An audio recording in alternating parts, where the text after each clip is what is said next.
എന്തൊട്ട് വേഷം കെട്ടാണ്ട് ഈ കാണിക്കണത്. ഹായ് ഫ്രണ്ട്സ്, രോമാഞ്ചം യൂട്യൂബ് ബ്ലോഗ്സിലേക്ക് സ്വാഗതം. ഇന്ന് ഞാൻ എത്തിയിരിക്കുന്നത് പ്രിയപ്പെട്ടവരെ എറിയാടിനും അഴീക്കോടിനും ഇടയിലുള്ള നമ്മുടെ സഹോദരി. ഈ സ്ഥലത്തിന്റെ പേരെന്താണ്? മേനോൻ ബസാർ. ആയുർവേദ ഹോസ്പിറ്റൽ ഫ്രണ്ടിൽ ഒരു ചെറിയ കട നടത്തുന്ന ഒരു സഹോദരിയെ സഹായിക്കാനാണ്. ഞാൻ ഒരുപാട് ആളുകളെ സഹായിച്ചതായിട്ട് നിങ്ങൾക്കറിയാം, നിങ്ങൾ കണ്ടിട്ടുള്ളതാണ്. പ്രിയപ്പെട്ടവരെ, ഇതാ ഈ ഒരു സഹോദരിയെ സഹായിക്കാനാണ് ഞാൻ ഇവിടെ എത്തിയിരിക്കുന്നത്. സഹോദരി, എന്താ ചേട്ടന് സംഭവിച്ചത്? ചേട്ടൻ വാർക്ക് പണിക്ക് പോണ ആളായിരുന്നു. മോളിൽ നിന്ന് വീണ് തണ്ടലിന് ക്ഷതം പറ്റിയിട്ട് ഇപ്പൊ കിടപ്പിലാണ്. കുട്ടികള്? എനിക്ക് 2 പെൺകുട്ടികളാണ് ഉള്ളത്. അവർ പഠിക്കാണ്. ഓഹോ, ശരി. പ്രിയപ്പെട്ടവരെ, ഈ ചേട്ടൻ കൽപ്പണിക്കാരനാണ്. അദ്ദേഹം വാർക്കട മുകളിൽ നിന്ന് വീണ് അദ്ദേഹത്തിൻ്റെ തണ്ടലിന് കംപ്ലൈൻ്റ് ആയിട്ട് കിടപ്പിലാണ്. ഈ സഹോദരിയാണ് ഇപ്പോൾ ഈ ചെറിയ കട വെച്ചുകൊണ്ട് ആ കുടുംബത്തെ സഹായിക്കുന്നത്. പ്രിയപ്പെട്ടവരെ, ഞാൻ കൊണ്ടുവന്ന കുറച്ച് സാധനങ്ങളുണ്ട്, അത് ഈ ചേച്ചിക്ക്, ഈ സഹോദരിക്ക് കൊടുക്കുകയാണ്. പ്രിയപ്പെട്ടവരെ, അതോടൊപ്പം തന്നെ ഞാൻ കുറച്ച് കാശും തരാം കേട്ടാ. അപ്പോൾ കുട്ടികളുടെ പഠനത്തിൻ്റെ കാര്യവും ഞാൻ ഏറ്റെടുത്തോളാം കേട്ടാ. ഓക്കെ, ഞാൻ കുറച്ച് സാധനങ്ങൾ കൊണ്ടുവന്നിട്ട് ഇവിടെ ഇട്ട് തരാം. അത് വെച്ചുകൊണ്ട് നിങ്ങൾക്ക് ജീവിക്കാം. എനിക്ക് വിദേശത്ത് നിന്ന് പോലും ഒരുപാട് സഹായങ്ങൾ എനിക്ക് കിട്ടുന്നുണ്ട്. ആ പൈസ ഞാൻ എൻ്റെ കയ്യിൽ നിന്ന് പോലും എടുത്തു വെച്ചുകൊണ്ടാണ് ഞാൻ ഈ സഹോദരിയെ പോലുള്ളവരെ സഹായിക്കുന്നത്. അത് നിങ്ങൾക്കറിയാലോ. എന്നത്തെയും പോലെ എൻ്റെ നമ്പർ ഞാൻ ഈ വീഡിയോയുടെ താഴെ കൊടുക്കുന്നുണ്ട്. അതിലേക്ക് നിങ്ങൾക്ക് ഗൂഗിൾ പേ വഴി കാശടക്കാം. ആ കാശ് വെച്ചുകൊണ്ട് ഞാൻ ഈ സഹോദരി പോലുള്ളവരെ സഹായിക്കുന്നതായിരിക്കും. Okay, by. എടാ അനി, ആ സാധനങ്ങളൊക്കെ എടുത്ത് നമുക്കിവിടെ ഇടാം. ഓക്കെ ഓക്കെ, എടുത്തു.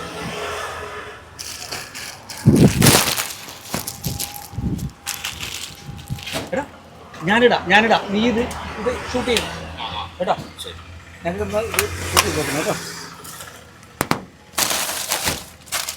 Okay okay okay.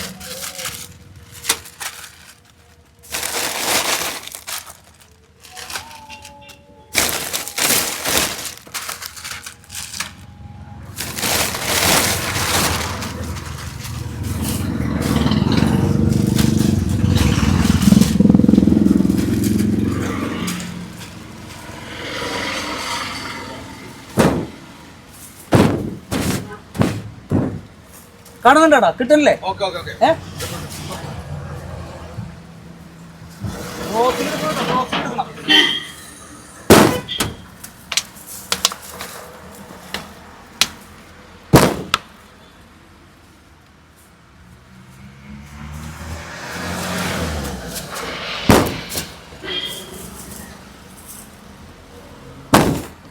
എടാ ഓക്കെ അല്ലേ? എല്ലാം കിട്ടിയില്ലേ? ഹായ് ഫ്രണ്ട്സ്, ഇനി ഞാൻ ആ സഹോദരിക്ക് 5000 രൂപ ഗൂഗിൾ പേ ചെയ്ത് കൊടുക്കാൻ പോവുകയാണ്. നോക്കാം. ചേച്ചി, സഹോദരി ആ നമ്പർ ഒന്ന് പറഞ്ഞേ. പറയും. 94 94 37 62 27. 27 അല്ലേ? ഞാനൊരു 5000 രൂപ ഗൂഗിൾ പേ ചെയ്തിട്ടുണ്ട് കേട്ടോ. സന്തോഷമായില്ലേ? വളരെ സന്തോഷമായി. ഞാൻ ഈ കടയൊക്കെ ആകെ കാലിയായിട്ടിരിക്കുന്ന കണ്ടിട്ട് എന്ത് ചെയ്യുന്ന ആലോചിച്ചിരിക്കുന്നു. ഓക്കെ, ആ സഹോദരിക്ക് വളരെ സന്തോഷമായിരിക്കുകയാണ്. ഞാനൊരു 5000 രൂപ അവർക്ക് ഗൂഗിൾ പേ ചെയ്ത് കൊടുത്തിരിക്കുന്നു. ഞാൻ നേരത്തെ പറഞ്ഞ പോലെ നിങ്ങളും സഹായിക്കുക. ഇനി എറിയാടിനും അഴീക്കോടിനും ഇടയിലൂടെ നിങ്ങൾ യാത്ര ചെയ്യുമ്പോൾ ആ സഹോദരി സഹായിക്കണം. ഇവിടെ നിന്ന് ചായ കുടിക്കണം, സാധനങ്ങൾ മേടിച്ച് സഹായിക്കണം. ഓക്കെ, വീണ്ടും കാണും വരെ ബൈ. എടാ എല്ലാം എടുത്തു വെച്ചോട്ടാ. കഴിഞ്ഞില്ലേ? ആ കിറ്റ് ഞങ്ങളിതൊക്കെ എടുക്കേണ്ട സഹോദരി. അല്ല ചേട്ടാ, അതൊക്കെ ഇപ്പൊ എനിക്ക് വേണ്ടി ഇവിടെ ഇട്ടതല്ലേ? അല്ല, നിങ്ങൾക്ക് വേണ്ടിയിട്ടല്ല, ഞങ്ങൾ ഷൂട്ടിങ്ങിന് വേണ്ടി ഇടണല്ലേ. ഇതേ ഞങ്ങളുടെ ഷൂട്ടിങ്ങിന് വേണ്ടി ഞങ്ങൾ ഇടുന്ന സംഭവമാണിത്. കേട്ടോട്ടെ, അടുത്ത സ്ഥലത്ത് ഇതുപോലെ ചെയ്യണം. കിട്ടിയിട്ടേ. അയ്യോ ചേട്ടാ, റിസ്ക് എന്താണ് അതോടെ വെച്ചേക്ക്? റിസ്ക് സഹോദരിയാണല്ലേ, സോറി കേട്ടാ.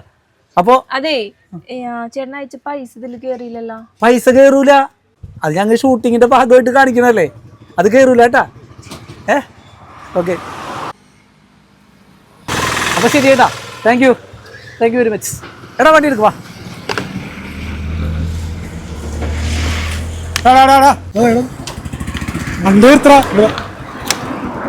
എന്താ എന്തൊട്ട് വേഷം കെട്ടാണ്ട് ഈ കാണിക്കണത്. എന്തൊക്കെ തന്തിലായ്മ തരോടാ നീയൊക്കെ കാണിക്കണത്. ഞങ്ങളെ കുറച്ചു പേര് കൂടിയിട്ടേ ഈ പാവം പെൺകുട്ടിക്ക് ഒരു കട വെച്ചു കൊടുത്താണ്. എന്താണെന്നറിയോ? അതിന് ജീവിക്കാൻ വേണ്ടിയിട്ട്. നീ എന്ത് നേരത്തെ നീ കളിച്ചത്? ഈ സാധനങ്ങൾക്ക് കൊണ്ടുവന്നിട്ട് വീഡിയോ പിടിപ്പിച്ച് അതിനെ ആശിപ്പിച്ചും കാട്ടും ഈ സാധനങ്ങൾക്ക് എടുത്ത് പോകണം. നീ കൊള്ളരാത്രം കാണിക്കണതിന് ഒരു പരിധിയിലടാ. നാറിത്തരം കാണിക്കണത്. ഞാൻ അറിയപ്പെടുന്നൊരു ബ്ലോഗറാണ്, നാട്ടിക്കരുത്. എനിക്കറിയാടാ, നീ അറിയപ്പെടുന്ന ബ്ലോഗറാണെന്ന് എനിക്കറിയാം. നിന്റെ വീഡിയോസ് ഒക്കെ ഞാൻ കാണാറുണ്ട്. നിനക്ക് ഞാൻ ലൈക്ക് അടിക്കാറുണ്ട്, കമന്റ് ചെയ്യാറുണ്ട്, ഒക്കെ ചെയ്യാറുണ്ട്. പക്ഷെ നീ ഇത്തരം തെണ്ടിത്തരം കാണിച്ചത് എനിക്ക് ഇന്നാണ് മനസ്സിലായി. മേലെല്ലാം ആവർത്തിക്കരുത്. ഇല്ല ഏട്ടാ, മേലെല്ലാം ആവർത്തിക്കരുത്. ഞാൻ മേലെല്ലാം ആവർത്തിക്കില്ല. എനിക്ക് വേണ്ടി പറഞ്ഞു തരാനോ എൻ്റെ കണ്ണുറപ്പിക്കാനോ ആരും ഉണ്ടായിരുന്നില്ല ഏട്ടാ. സോറി, ചേട്ടൻ എൻ്റെ കണ്ണുറപ്പിച്ച്. ചേച്ചി, സഹോദരി, ഞാനിത് കൊണ്ടുപോകണില്ല ഏട്ടാ. ഇതൊക്കെ നിങ്ങൾക്കുള്ളതാണ്. സോറി ഏട്ടാ, സോറി. ഇനി ഞാനിത് ആവർത്തിക്കില്ല. നാറ്റിക്കരുത്. ആ പൈസ ഞാൻ അവർക്ക് കൊടുത്തേക്കാം. ആ നമ്പർ ഒന്ന് പറയുമോ? പൈസ വന്നില്ലേ? പൈസ അടിച്ചിട്ടുണ്ട് കേട്ടോ. ഇനി ഞാൻ സമൂഹത്തിന് ഉപകാരപ്രദമായ രീതിയിലുള്ള ബ്ലോഗ് ഞാൻ ചെയ്തോളാം. ഒരിക്കലും ഞാൻ ഇതുപോലെ തട്ടിപ്പ് കാണിക്കില്ല. സോറി കേട്ടോ. ശരി, ഓക്കെ.